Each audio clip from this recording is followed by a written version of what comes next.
Good evening and welcome to the Board of Education meeting for June 8th, 2021, for the public hearing, the annual public hearing around the school resource officer contract with Ontario County. I'd like to call to order this meeting, which I just did, and Crystal, could you please lead us in the Pledge of Allegiance? I pledge allegiance to the flag of the United States of America and to the republic for which it stands, one nation, under God, indivisible, with liberty and justice for all. And now we'll turn it over to Matt Sickles for the overview of the school resource officer contract. Thank you, Mrs. Wilkes. So this is our annual public hearing for our school resource officer contract.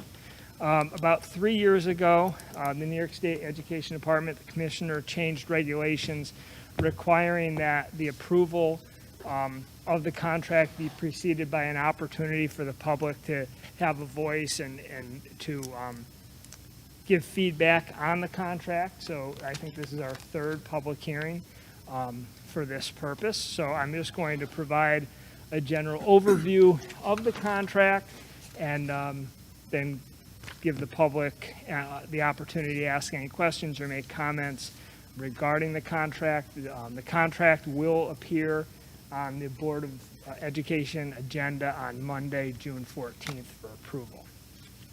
So this is a contract between the Phelps-Clifton Springs Central School District and Ontario County, the Sheriff's Office specifically, to provide school resource officer services during the 21-22 school year. And our district's been fortunate to have school resource officer services for a number of years now, and we're excited and happy to be able to continue to provide that service. The purpose of the SRO service is to enhance school safety and security and promote positive relationships between students, families, the school district, and local law enforcement. So this particular contract is a proposed continuation of a part-time arrangement, a part-time agreement between the Sheriff's Office and the school district. This, going into 21-22, will be our second year of a part-time model. We were approached, I think it was last June, by the Sheriff's Office with a mutually beneficial opportunity. They were going through a retirement incentive, and there was an opportunity to switch from a full-time position to a part-time position at a significant savings to both the county and the school district, with very little difference in service, and most importantly, retaining our existing deputy as a school resource officer. And, you know, if there are any questions later, certainly our principals can speak to the fact that there's very little, if any, disruption to that service this year in the part-time model. So the terms of the contract, this time around, we're actually we've negotiated a 2-year contract, so it'll be good September 1, 2021 through June 30th, 2023. However, and it's an amendment to the existing contract, but it will still require the annual public hearing, and it will still require the annual approval of the board. It just saves the negotiation process, you know, every year. So this is a little bit different than our past contracts in that it is a 2-year term. There are stipulations for terminating the contract. So for cause, either party for cause with 90 days written notice and based on prorated costs could terminate the contract. Without cause, it would be 180 days notice with prorated costs. If the COVID-19 pandemic should in any way interfere with the execution of the contract, it could be terminated. And non-appropriation, should funds become unavailable for any reason, should aid be cut, and we didn't have the funds to support it, then that would be another reason for termination.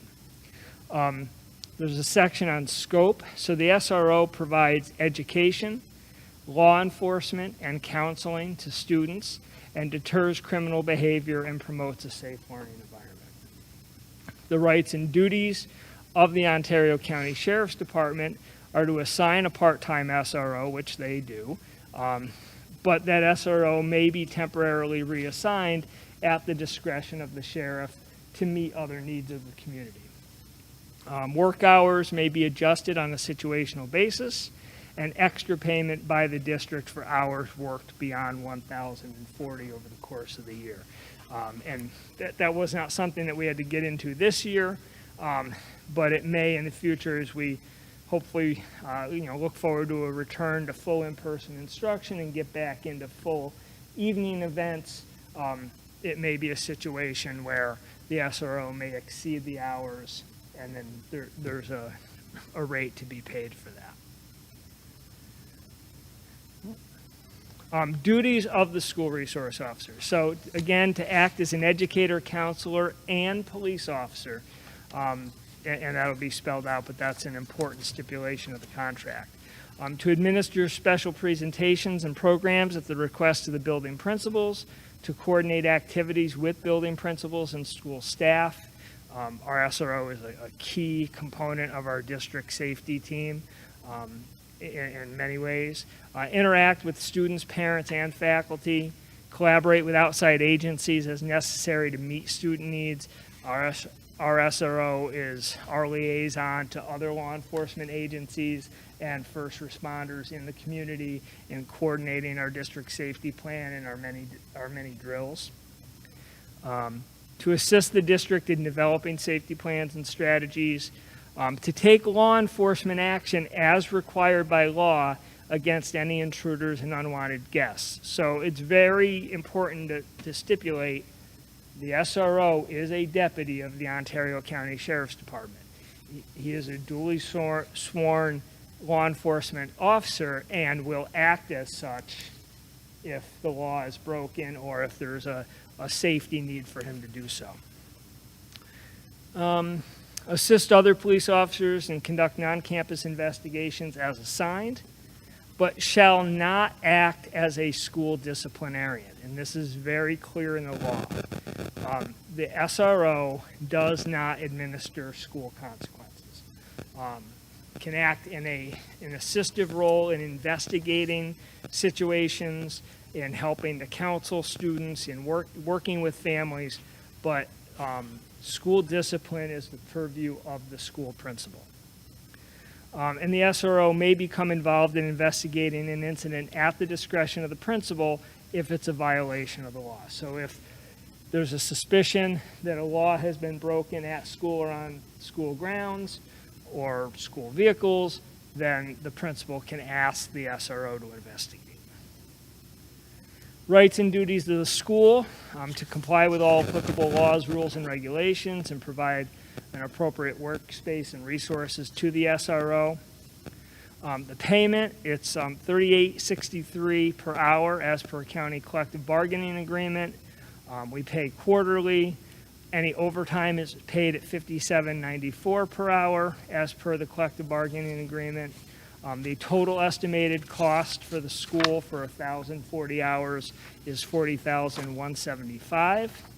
And an updated schedule of costs will be provided by the county to the school annually by March 1st. So since this is a 2-year contract, by March 1 of 2022, they'll provide us with a schedule of anticipated costs for the following year, and that can be the part of our basis of deciding to continue the 2-year contract.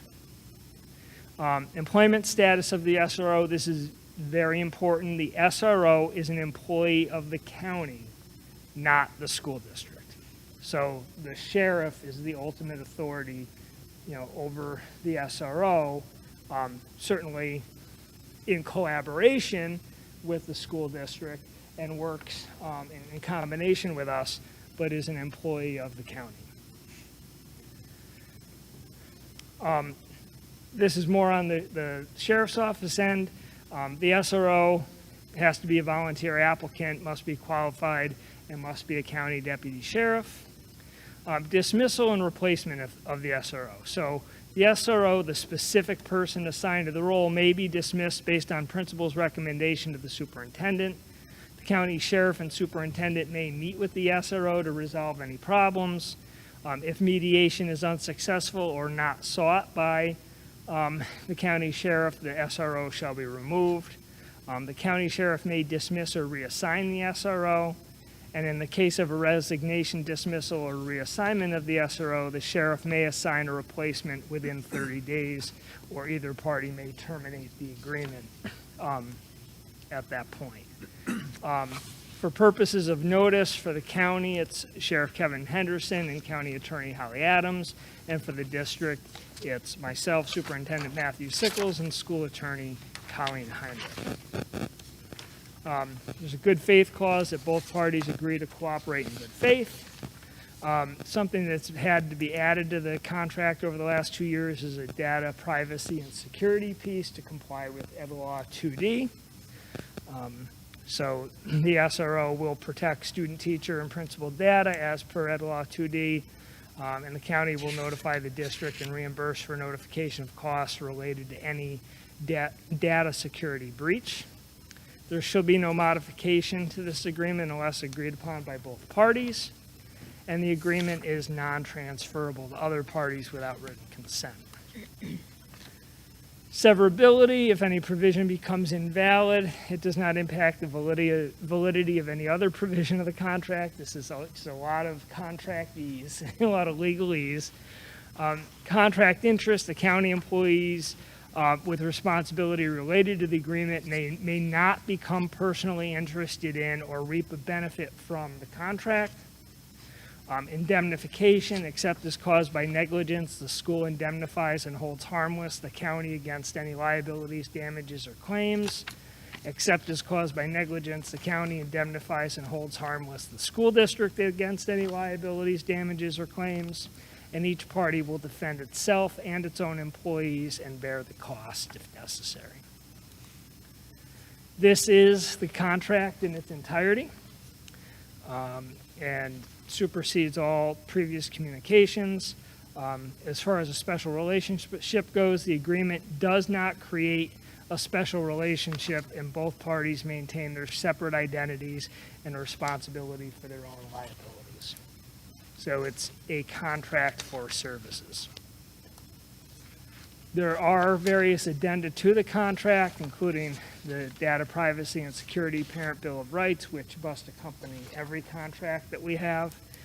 Supplemental information addendum, again, related to Ed Law 2D, and another Ed Law 2D, third-party data security and privacy plan. So those are just all legally required things for school district contracts. And that, again, is the SRO contract as presented. And at this point, open it up to any questions.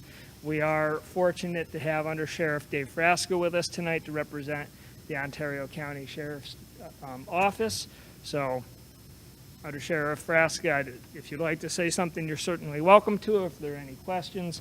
But we're certainly appreciative to the Sheriff's Office for the relationship that we've had over many years in having an SRO program.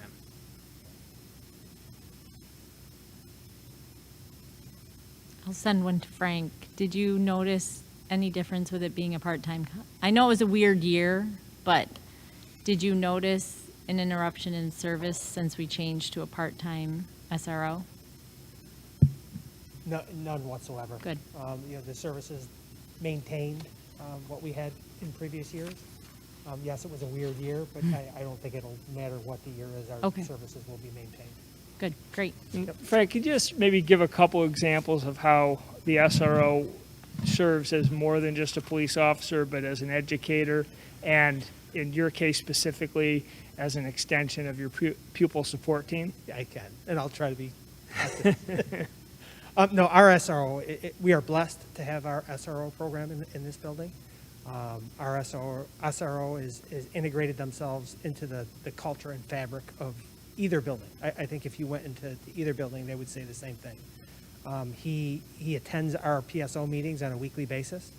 I have joked, and you've heard me joke, that he is my Uber driver on Fridays when we go out and do home visits. And that's not because he feels obligated to drive me around. That's because he cares so much for our students and our student population.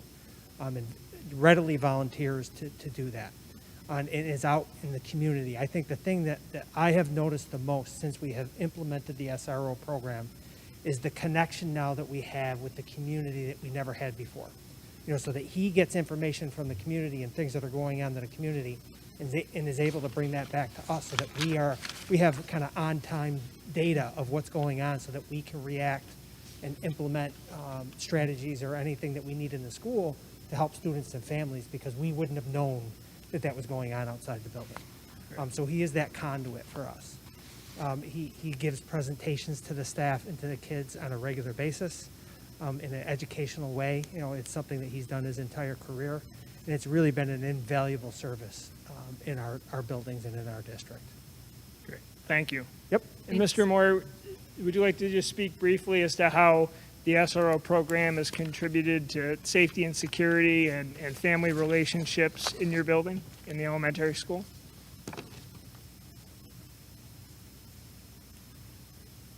Yes. Can you guys hear me? Yeah. All right. So yeah, our deputy SRO is, from the morning to the afternoon. I know one of our board members in particular pulls into that parking lot in the morning and comes in the afternoon and sees him out there with us directing traffic.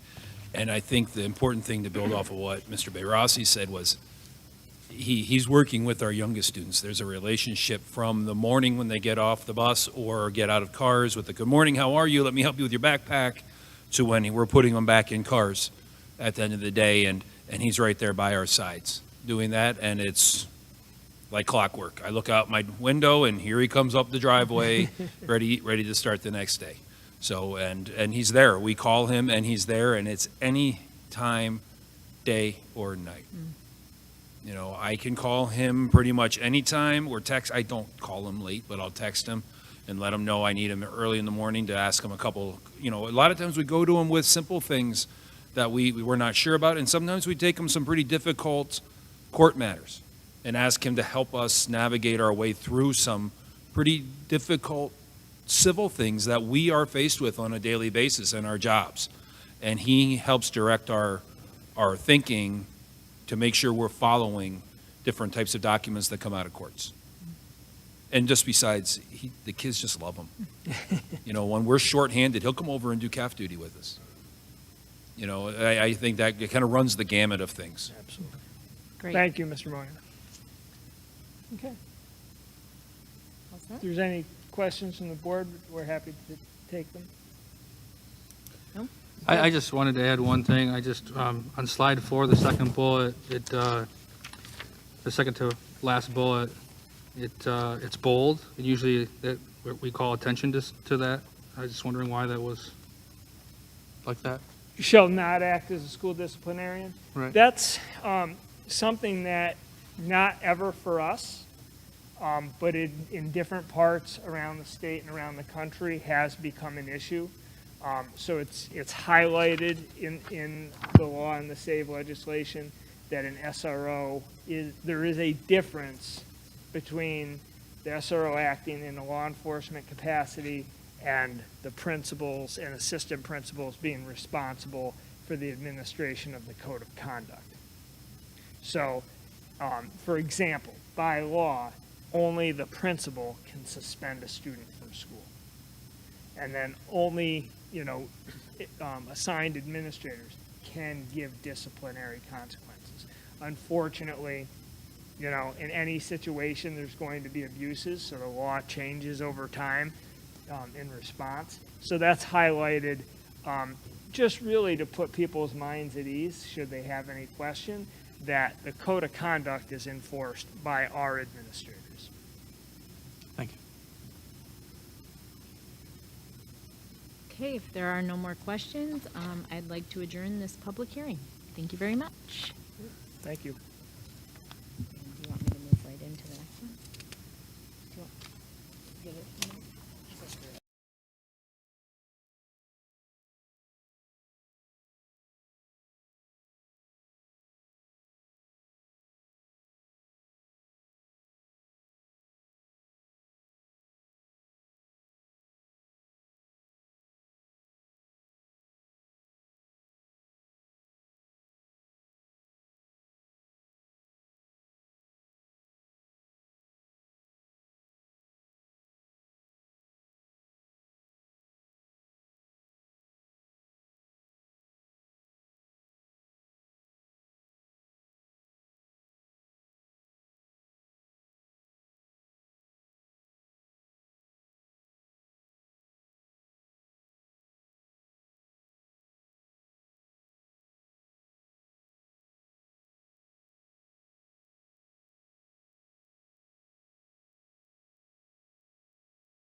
Good evening and welcome to the the Phelps-Clifton Springs School District's public hearing on the proposed spending plan for the ARPA ESSER federal funds.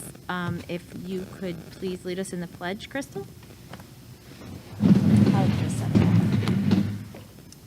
I pledge allegiance to the flag of the United States of America and to the republic for which it stands, one nation, under God, indivisible, with liberty and justice for all.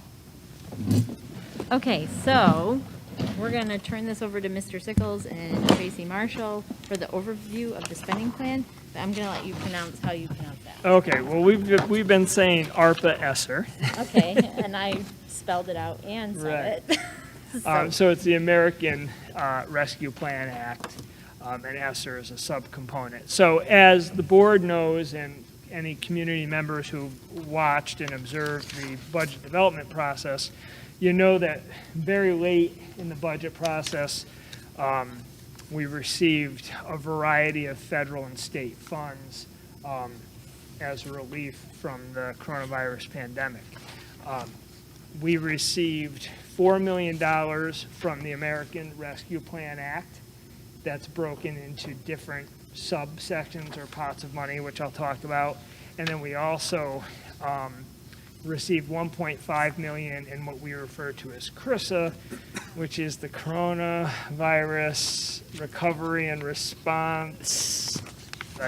It's Coronavirus Response and Relief Supplemental. and Very Relief good. Supplemental Act. Good. Thank you very much. We've been calling it CRISA for exactly that reason.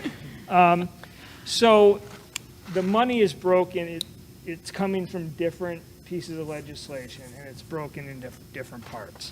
So of the $4 million of ARPA money from the rescue plan, about $1.7 million of that is allocated through the 90% ARPA ESSER funds. So this is elementary, secondary, emergency relief funds. And this particular pot of money, this particular $1.7 million for us, requires the opportunity for the public to give input on how to spend it. So our purpose tonight is to give that opportunity, but also to give an overview on how the money, what parameters we've been given on the spending of the money, to show how we initially propose to spend that money, but at this point it is only a proposal. We do not intend to bring it in front of the board for approval until later in June, after we've given the public plenty of opportunity to share comments, to contact us, and for us to consider their suggestions before we finalize the plan. So we're just going to kind of go through an overview at this point. So I'm going to start by turning it over to Tracy, and she can kind of just give an overview of this particular pot of money. Great, thank you.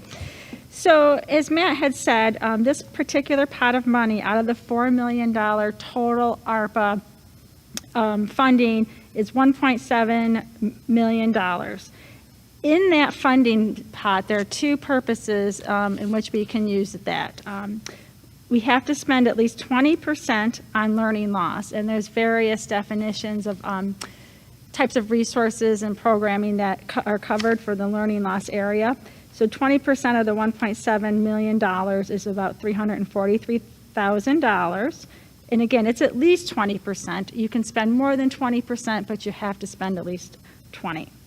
The remaining 80% would be on any allowable purpose covered under the ARPA ESSER funding program, so about $1.375 million. This would include a lot of other categories, including HVAC, health and safety, PPE, other things outside of learning loss. You could even put it into summer programming or after-school programming or types of activities like that. As we'll discuss further down the presentation, we have some plans to address those areas as well as with some of our other funding. So we're just looking at this pot of money, the 20%, at least 20% allocated for learning loss, and then the remaining 80% for any other allowable purpose. Thank you. So ARPA ESSER fund, this 1.7 million, is intended to prioritize non-recurring expenses. I want to focus on that first. So what they're really trying to avoid is for us to create our own financial cliff when these funds go away. The ARPA funds can be spent over 3 years. The CRISA funds, which we'll get into a little bit, just for context, can be used over 2 years. And as you'll see, our goal is to strategically use these funds so as not to create this cliff at the end where all of a sudden the money's gone and we have no way to pay for all these recurring expenses. It's not that you can't use the money for recurring expenses. They just encourage you to prioritize, especially in this pot of money, non-recurring expenses. And to have a plan, if there is recurring expenses, to have a plan of how you're going to deal with that when the funds are gone. So non-recurring is sort of the lead criteria. But then this money can be used for any combination of the bulleted items on this slide. So it doesn't have to be used to hit all of these, okay, but some combination of them. So safely returning students to in-person instruction.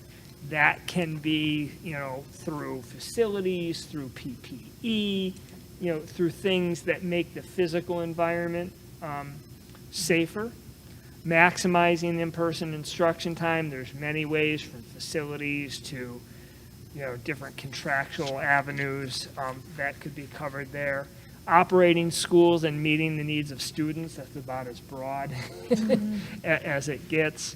Purchasing educational technology. I do want to take a second on this one, because this is one that we're not going to use these funds for, because we already have a replacement plan in place for our instructional technology.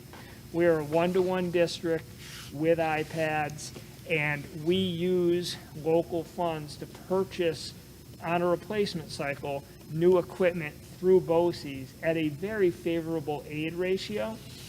And you can't use federal funds and get BOCES aid at the same time.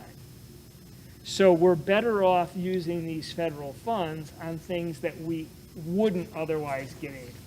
So we're going to continue our BOCES aidable replacement plan for our technology.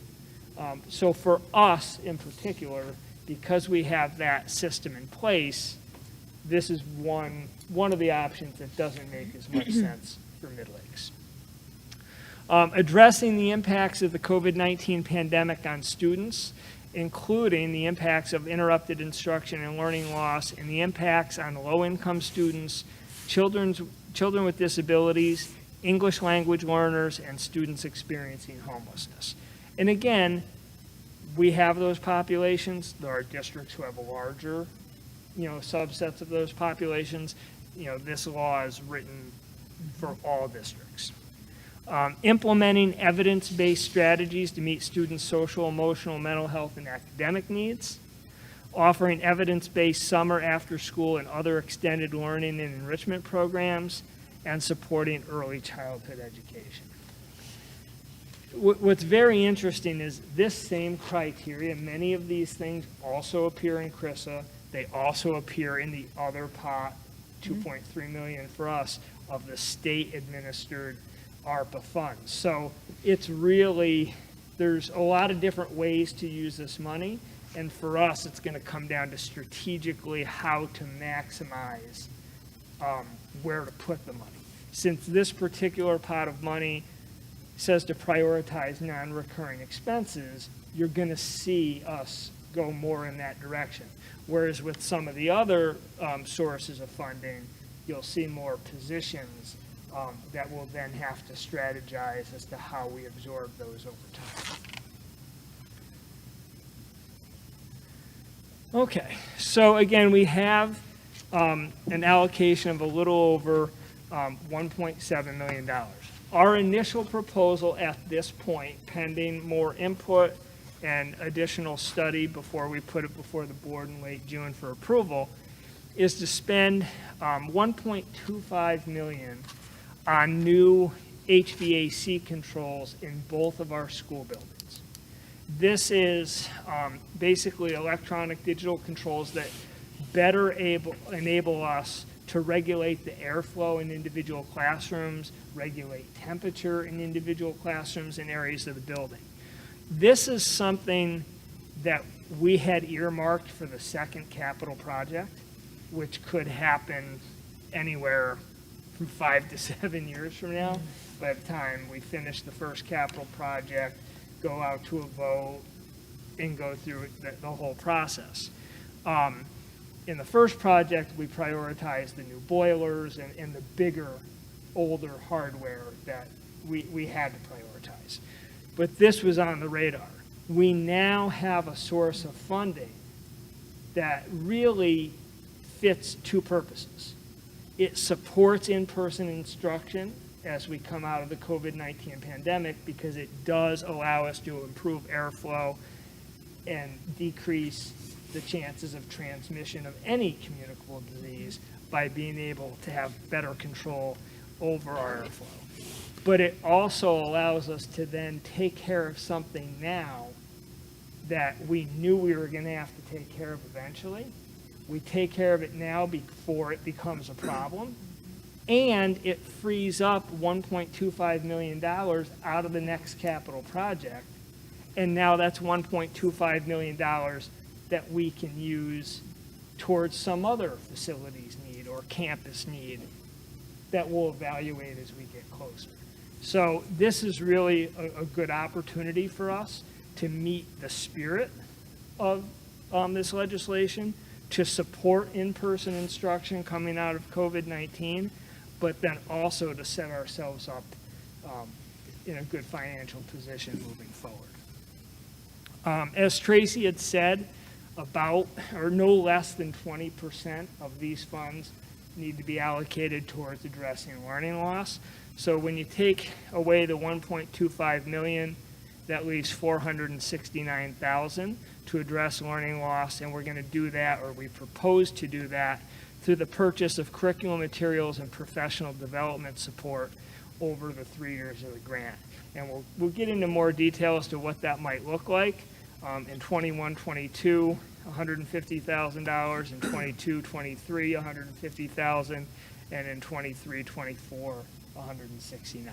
That's the tentative plan right now. Those numbers could get tweaked a little bit, but that's how we plan to get to the 1.7 million. Before I move off of this slide, and we're going to dive a little bit more into the learning loss pieces, I do want to pause for a second if there's any questions from the board regarding the HVAC controls, or if Mike Reefstack, our Director of Facilities, or if Tracy want to speak to that in any way. They're here if there's any questions. I got a couple on the HVAC, if you can believe it. I'm shocked, Ryan. Same state ed process for that building as it would be for a capital project, or similar process? Is it going to take as long? I guess the reason why I've asked if it's going to take as long, do you foresee us having the ability to add some of this work to the capital project to try to tie it together and maybe save a couple bucks? We had that conversation on our way over. Our hope is to align much of this work with the Smart Schools Bond Act work that will begin during the 21-22 school year, when the ceilings are already open for pulling the cable through. Right. That'll be a good opportunity, especially in the elementary school, to get a lot of that work done. And then as we transition over in the next year, or perhaps in the second half of next year, to this building, to then coordinate the work. So we don't expect it to be as lengthy of a review process. Is that correct, Mike? So we're hoping to be able to align it. We do have the 3 years to do it, but we're hoping to expedite it and get it aligned. Like I said, when ceilings are already open, it makes a lot of sense to get it done.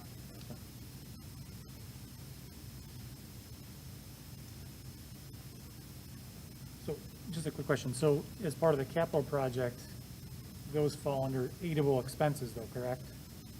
So at this point, we wouldn't, I mean, I understand this really is aid, so. but we Right. just wanna make sure we're not missing Yeah, that. it's important to remember that with capital projects, the aidability of a capital project is a complicated calculation. There are caps on different types of work that can be done, outdoor work, indoor work, incidentals, things like that. And there's always the balance between what's aided and the local share, which we try to fund through our capital reserve fund, so that there is no tax impact to our local community members. What this basically does is it allows us sort of increase our local share and get more work done than we would have been able to do without it. And to do it 5 to 7 years sooner, and to replace controls. I mean, we had to make a choice. You know, we had to prioritize aging boilers and other things over the HVAC controls. There is certainly a case that could have been made to put the HVAC controls in phase one of in the first project, but based upon our debt schedule and the amount we could spend with no tax impact, it didn't make the cut, so to speak, and now we have an opportunity to expedite and move up the schedule. So also that kind of hits on non-recurring. Right, so once these are, replaced, I mean, there's few things that are permanently non-recurring. Right. Eventually, everything has to be replaced, but it's not like a job that is Right. a recurring cost each year. So yes, it's taking care of something that, like how long would you expect the new controls to be good for? And how long do you think our current controls will last? Oh.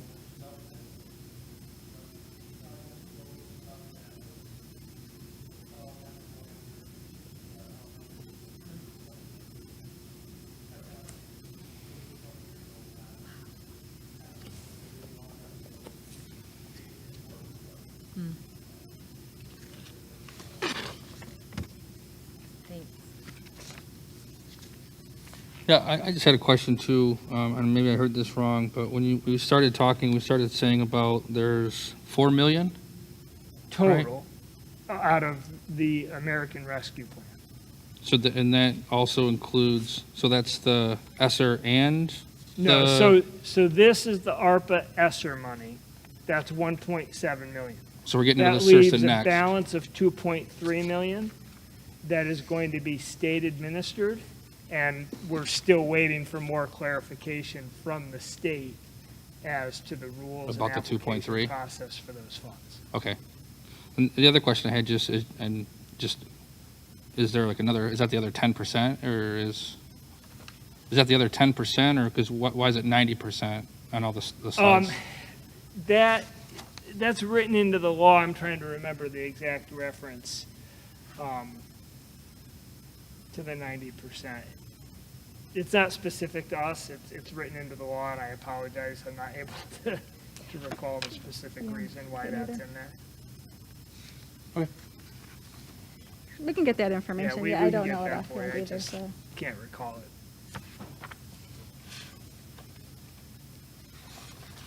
Okay, any other questions? And again, this is a proposal at this point, and it could change a little bit before we make a formal presentation to the board in late June and ask for formal approval. Our plan for this 1.7 million has to be posted to the school website by July 1. The plan of what we're going to do. The plan of So- how we plan to spend this 1.7 million. So what is, so this will go up on the website, and that's where people can, Well, at But that they point, that is our proposed plan. This has been a very interesting process because schools have been given a short period of time to make some pretty sizable decisions. And basically the advice that's been given to schools is hit the deadline of July 1, have a plan up by July 1, and then we'll get feedback, from the government, and we'll have the opportunity to amend and tweak if we need to. But the most important immediate issue is getting our plan posted by July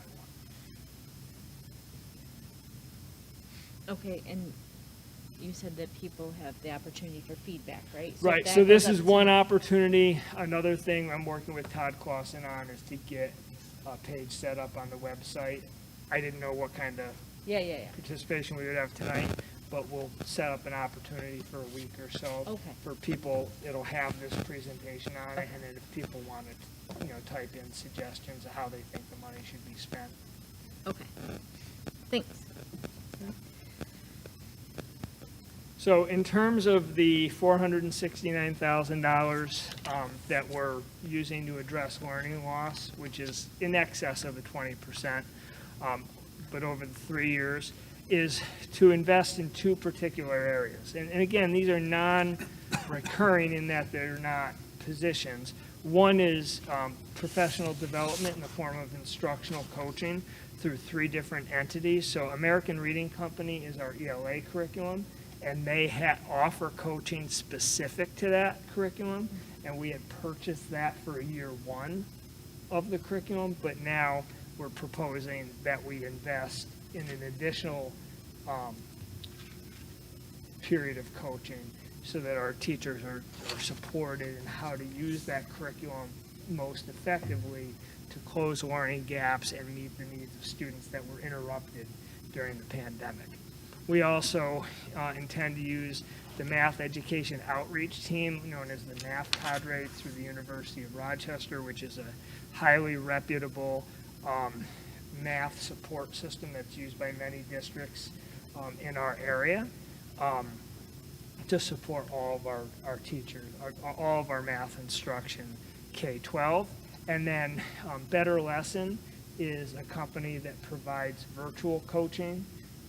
Math, it can be one-to-one, it can be in cohorts, it can be through virtual workshops, and we can then use that to hit basically any content area or grade level where we see a need. We can focus in on our science and social studies if we need to, since the ARC and the math hit ELA and math, but we can really use that Better Lesson coaching to target any area of need. And then also to purchase core academic and academic intervention services, curriculum, and materials. Some examples would be Reading Horizons, which is for K-8 intervention, Eureka Math and Great Minds for K-6 resources, McGraw-Hill Study Sync, additional American Reading Company resources to support that curriculum, and then summer instructional materials to enhance our summer school and summer skills programs over the next 3 years. There's a lengthier list, but this is a representative sample of the types of things. And again, they're non-recurring because once you purchase them, they're reusable and you have them. Questions? Okay, so we're going to shift for a second, and we're going to talk about the Coronavirus Response and Relief Supplemental Appropriations Act, CRRSA, not because it's really part of this presentation, and it does not oddly require public input, but we want to show the interchangeability of these different pots of money and how we're proposing to use the ARPA ESSER money this way, and in doing so, it then frees up the CRRSA money to be used these other ways. So some people might look at our proposal for HVAC and PD and curriculum resources and say, well, what about this position and that position? What about this thing and that thing? Well, that's why we want to give the context of what we propose for CRRSA, and we will make a formal presentation on Monday night at the board meeting of our CRRSA plan, because that will require board approval, and that application is due through state ed on the 15th. So again, it's been a busy Yeah. month. Right. Okay. Tracy? Sure. So currently, we have 1.5 million in CRISA funding. We have a plan put together that Matt will go over shortly.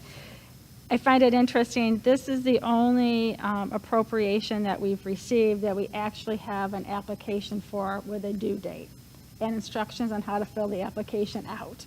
Some of these other requirements that we've talked about for the ARPA money are general guidance to put a plan up and here's some things you can use it on, but we have no idea when we'll have to submit a formal application or how we'll be able to draw down the funds. So it's kind of interesting that this is the only portion right now that we have some solid information on how to apply, how to be able to allocate our money, and that there's an approval process, a formal approval process in place. And this is through the state-funded state funding that we can use, again, on things like our title programs and our IDEA programs. All those things that Matt mentioned earlier in the presentation would be allowable uses of this funding.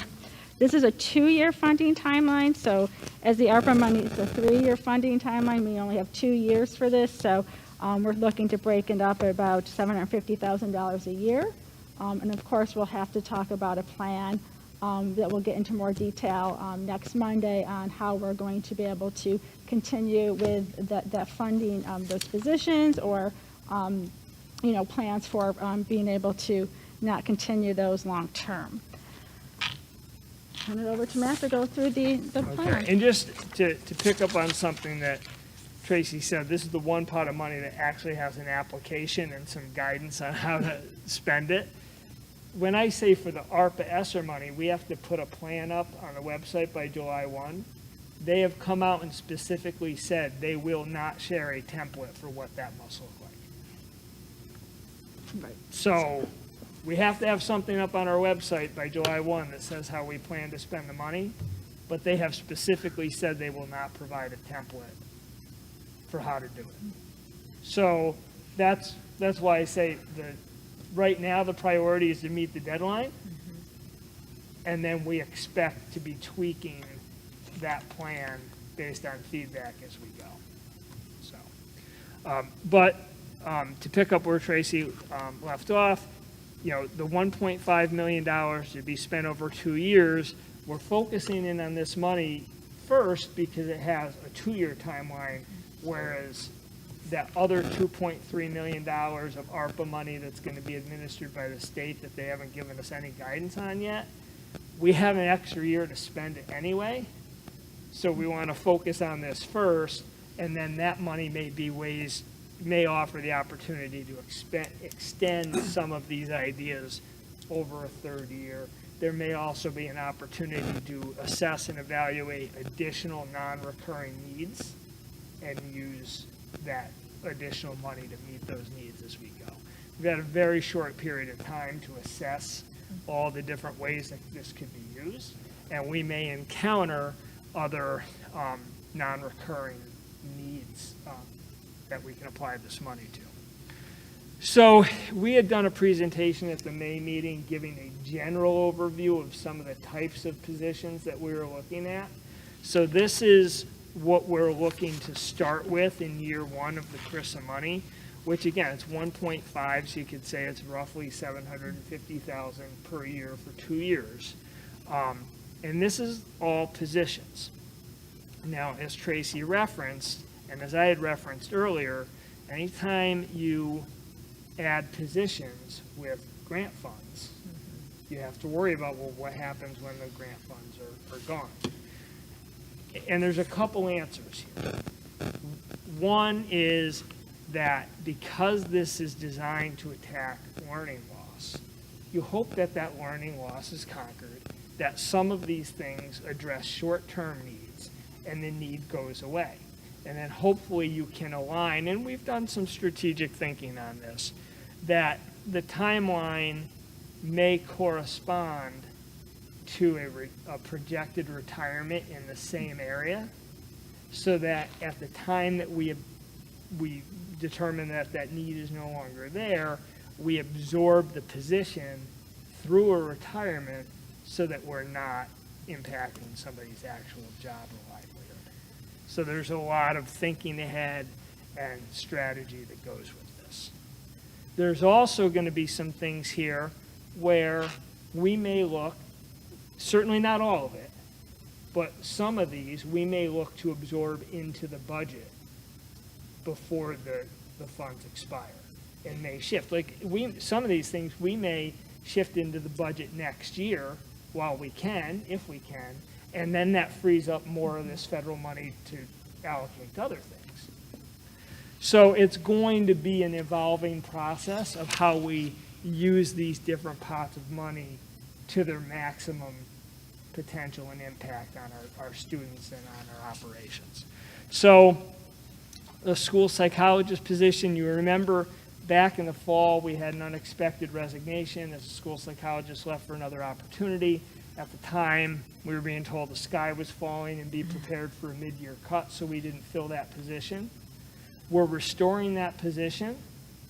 We're going to start by using these federal funds to pay for it. That's likely one that we're going to recommend trying to build back into the budget over time, but we're going to use the federal funds now while we can, and that helps to meet the social emotional needs of our students. It supports the delivery of our special education program, and so on. A grade 3 teacher supports tier 1 instruction at that grade level. Right now, grade 3 is where there's a drop-off in number of sections and class size takes a jump. We go from, I'm going to get this wrong, Chris, 6 sections down to 5 from second to third grade. We're going to use this section to go 6 sections at second, 6 sections at third, because again, that primary level is where we're seeing a lot of our learning loss. So we're going to use this money to add a section there. We hope that that is a short-term need and that over time, aligned with a retirement, this is a position that we would likely take away, but do so through attrition, not through a layoff. Adding back a K-6 reading teacher and a K-6 math AIS teacher, certainly this provides tier 1 or tier 2 and tier 3 instruction to help close those learning gaps that were created by hybrid instruction and the pandemic in general. We will evaluate this as we go in terms of how long-term that need is and whether or not these are things that we try. These are actually areas where we reduced the budget a couple years ago because we needed to. So we may look to build it back into the budget if they actually do fully fund foundation aid like they say they're going to, or this may become one of those short-term situations that we absorb through retirement. We're going to have to evaluate that as we go. But we do have the combination of the ARPA money and the CRISA money to try to extend this out. We're looking at the addition of a K-6 school counselor. We were fortunate 2 years ago to, for the first time, add a K-6 counselor, and it's been a tremendous benefit and asset to the elementary school program, but one counselor can only do so much in terms of tier 1 social emotional support and instruction. So we're looking to add another school counselor for that purpose. The addition of a 7-12 special education teacher. We have a bubble of students coming through. This one might be more short-term and then aligned with retirements that are due in the next 2 to 3 years to help address a specific bubble of enrollment in our special education program. The addition of ELA and math AIS support at the secondary level to help those students who have struggled and need to close learning gaps. Again, we'll evaluate whether that's short-term or long-term. The restoration of a clerical position that was going to be absorbed through the budget, we'll probably, we'll look to add that back into the budget over time, but we're going to maximize the federal funds first. And then a laborer position, which is in the facilities department, to support in-person instruction through cleaning and other facilities needs. And again, that's one that we'll evaluate as we come out of the pandemic over multiple years. Is that a position that we need? In which case we'll look to strategize to get that into the budget, or is that a need that goes away, and do we try to align it with the retirement? These are not set in stone. These are just ways of thinking and approaching the use of these funds over time. So that totals $733,000 in the first year. You escalate that, through contractual commitments, gets you roughly to that 1.5 million. But we may make some changes to that going from year one to year two to massage that number. Certainly, we don't want to leave money on the table. We want to maximize it, but we may switch around how we spend it so that we get the most out of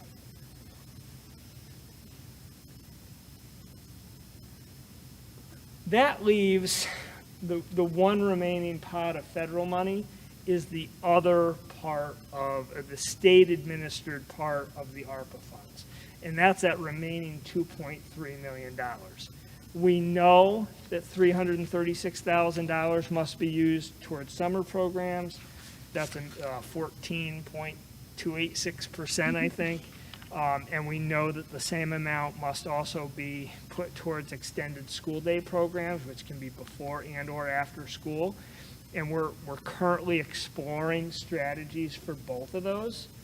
I will tell you that with summer programs, we are trying to extend and expand our summer programs right now, but we are encountering what every school district in this area and probably around the state is experiencing. Completely exhausted teachers who need the summer off. So while we're trying to expand a program, we're having a hard time getting the staffing that would have been equivalent to our normal program. So we're going to have to look at that. We talk about it weekly, where, for the first time ever, we've had to advertise outside the district for summer school positions. It hasn't resulted in a lot because, I think we got one. Both Frank and Chris have reached out to their colleagues, and they're like, yep, we're doing the same thing. So we're going to be competing with other school districts. So year one of summer school, we may end up backloading some of these funds because we're going to try to hit that learning loss this summer as best we can. But if we don't have the staff to do it, then it's going to push those funds into years 2 and 3. I get it. We want to meet the needs, and we're going to be creative. We've already talked about some strategic ways of building skills in ways that we haven't in the past, and maybe using staff a little more creatively. But this has been a challenging year, and I understand why teachers who typically work in the summer are deciding not to this summer, and we hope that they come back. And then that leaves 1.6 million over the 3 years to address learning loss in general. And again, we're going to defer judgment. We have a little time because the state hasn't given us specific guidance yet, but we see that as an opportunity to use that money to extend many of the things we've already talked about into that third year. But also, again, we may identify some other non-recurring ways to spend that money as well, so that we benefit long-term. Tracy, anything you'd add to that?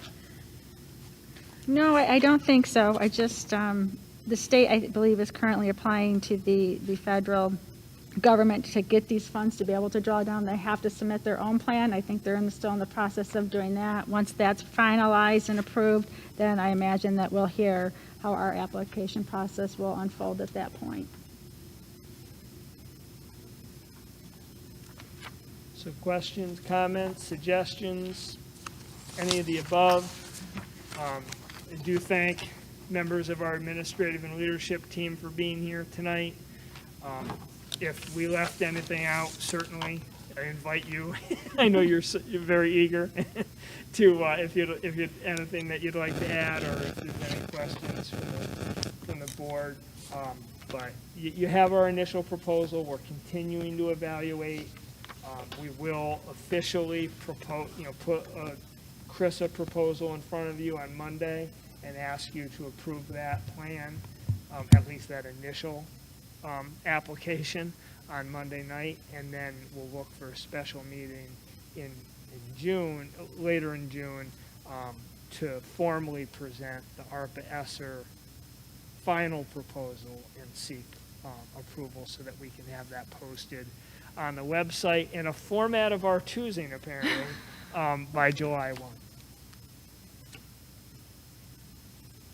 Okay, I think we're good. I just wanted to make the comment, I really appreciate the time and effort that went into this, especially making decisions that weren't going to impact positions, because I think that that's hard. And you guys did that in a short amount of time. And I just was wondering really quick, so is the CRISA, did every district get that, or is that just something Midlake got?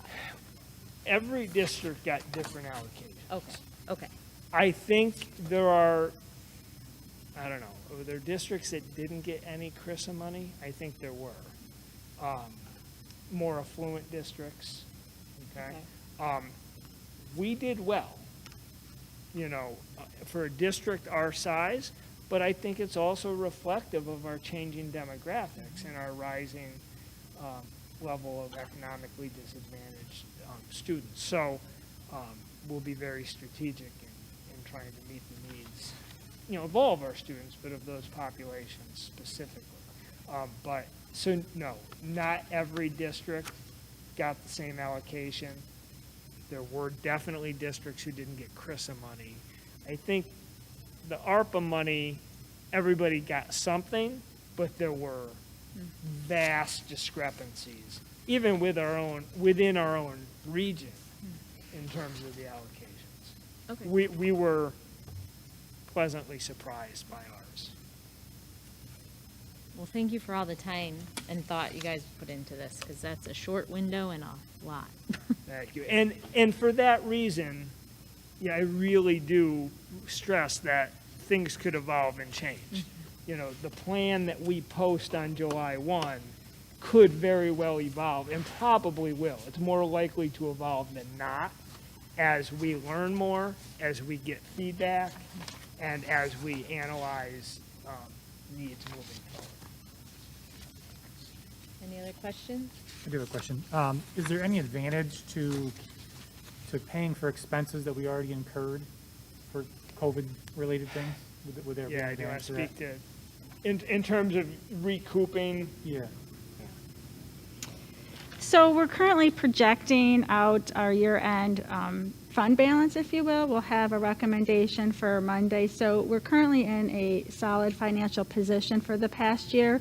If you recall, we were able to allocate fund balance from the 1920 school year to help us cover some of the unexpected COVID expenses for this school year. I believe it was about $400,000. So we've kind of used some of that fund balance in strategic ways. We didn't fund our reserves to the level that we normally would have last year due to some of those allocations. I think our finances for 2021 have, due to no foundation aid cuts or mid-year cuts, we are in good shape to be able to absorb those through the budget, our normal budget. We are certainly able to retroactively apply some of these funds, but I think using them for the items outlined is more strategic in our long-term planning, if you will, and I think we'll get more, benefit by doing it that way rather than paying ourselves back for expenses we already had, which then would just then lead to more money into the reserves.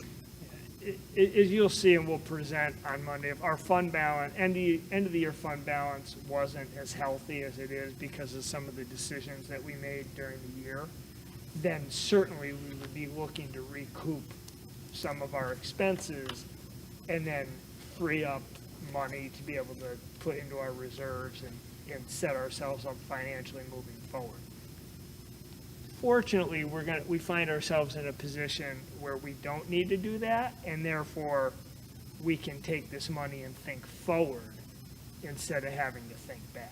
But that was our initial, that was our original thinking, but I think we're going to be in a position where we don't need to do that. Good position to- Just one more. I promise I'm not like the font police or something, but on slide 8, it's in, there's 3 bullets that are in red, and I know that there's not a template or a laid out plan as to, so these are just kind of 3 key points. Right, that so, it just points out there, you're talking under the CRISA money? Yeah. Yeah, so, Oh, no, excuse me. It's slide 8. It's the ARPA. The remaining ARPA. Yes. am I Yeah, right? it's the 2.3 that we're unsure of yet because it hasn't been allocated to, exactly how it needs to be spent. That's why. Oh, right, you have yeah, it in so red that's just maybe that is- remaining money, it's still unknown, those are designated uses of that money. The summer school programs and the extended school day program are specific allocations minimum allocations we have to meet, but it really, we're waiting for more information. Gotcha. I'd like to point out, it's nice to see the learning loss is much higher than the other 2. Yeah, and really, I mean, the summer school, in a sense, it's all learning loss. Sure. Because the summer school programs, the extended school day will also, if used, strategically, address learning loss as well. Thanks. And it's an opportunity to add enrichment too and try to re-engage kids with school. So, we're looking at not just academics, but other creative ways of reigniting that spark for kids who've been separated from school for a long time in many ways and maybe don't have that same connection that they've had in the past. Thank you. If there are no more questions and comments, I would like to adjourn this public hearing. Thank you very much. Thank you.